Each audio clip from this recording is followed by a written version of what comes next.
Čaute, moje jméno je Wolf a zdravím všechny Minecraftáky. Takže v tomto díli se podíváme na dvojité pistonové dvojité dveře. Pardon. A teď si tady vezmu jablíčka. Spapáme. A jsou happy. Tak. Takže fungují asi takhle.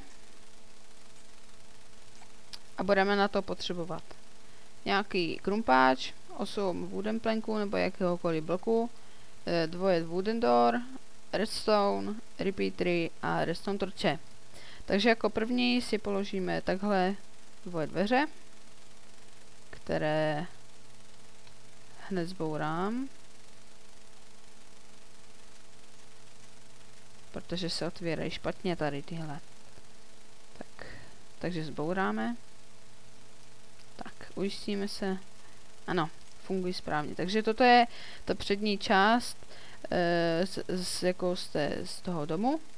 A tady budou nějaký mobové a tady budou se dobývat dovnitř samozřejmě. A my nechceme, aby vlastně tady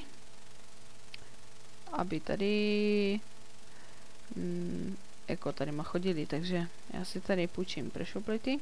Děkuju. Aha. Tak. Pressure plity dáme, toto je jeden blok, další blok a až sem. Takhle. Tak, tady si vykopeme pod tím díru, která je 3 kosky hluboká. A tady takhle. Tak. Tak.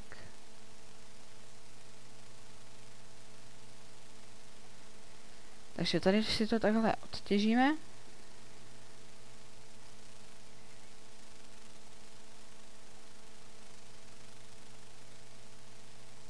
Takhle. Sem dáme jeden repeater. Sem dáme druhý. Tak, tady takhle navedeme redstone. Sem dáme takhle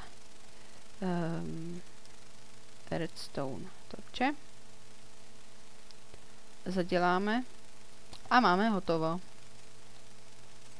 Tak samozřejmě, když půjdeme dovnitř, tak si to takhle zavřeme a ono se to za námi úplně automaticky zavírá, takže to je velmi dobré. Takže děkuji, že jste sledovali tohle moje videjko. Doufám, že se vám líbilo.